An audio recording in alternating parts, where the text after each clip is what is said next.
Halo teman-teman, selamat datang di Value Stock. Hari ini saya akan membahas analisa fundamental saham ICBP kuartal pertama tahun 2021.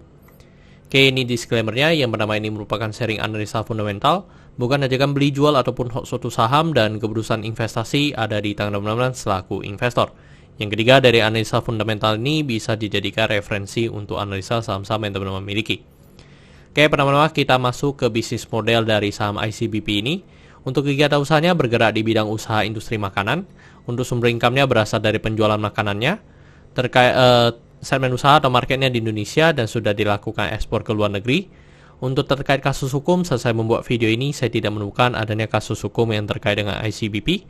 Untuk kepemilikan sahamnya dimiliki oleh Indofood atau INDF sebesar 80,53%, masyarakat sebesar 19,47%.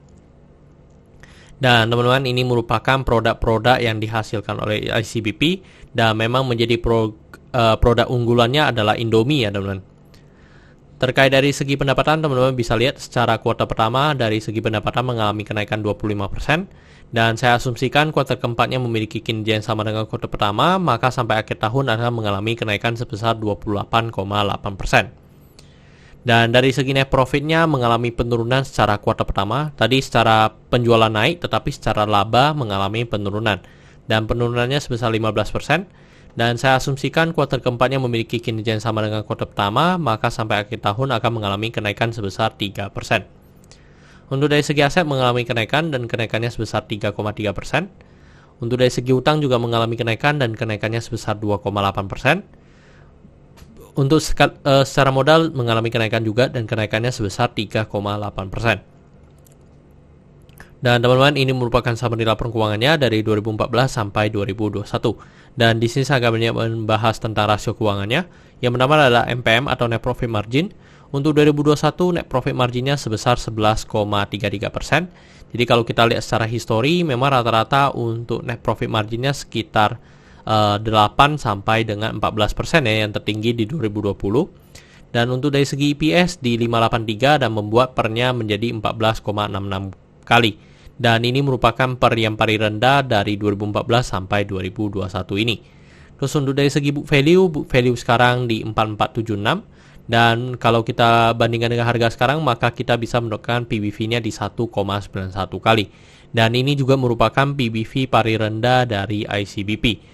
Biasanya untuk ICBP harganya selalu di atas ya, 2 kali ya untuk dari segi PBV-nya. Untuk dari segi DER-nya di 1,05 kali, dan ini di atas 1 juga untuk DER-nya karena mereka mengakuisisi Pine Hill, sedangkan sebelumnya selalu di bawah 1 untuk dari segi DER-nya.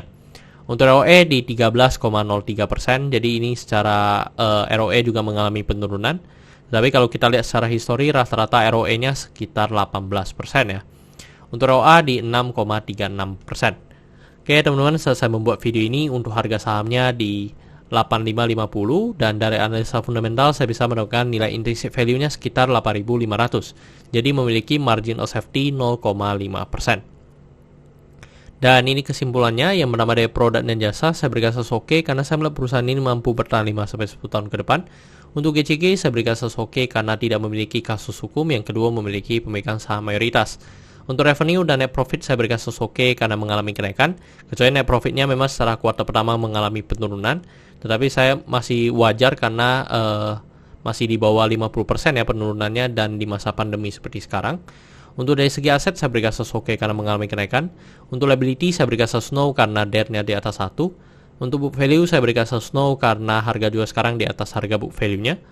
Untuk sektor sebenarnya tidak ada hal yang perlu kita concern, jadi jika liability-nya no, saya berikan satu sektor ini no.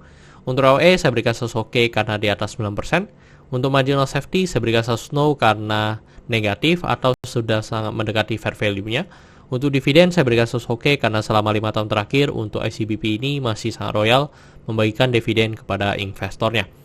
Oke teman-teman, jadi kesimpulannya adalah 7 dibanding 11, dan pertanyaannya adalah apakah saya akan membeli saham ICBP ini? Tidak ya teman-teman, karena walaupun secara fundamental memang sangat bagus, tetapi secara valuasi sudah over value atau sudah mendekati fair value-nya. Jadi saya sudah tidak tertarik lagi untuk berinvestasi di saham ICBP ini. Oke teman-teman, saya rasa cukup sekian untuk video kali ini. Jangan lupa untuk like dan subscribe. Jangan lupa juga untuk follow saya di Instagram saya di Rayken13.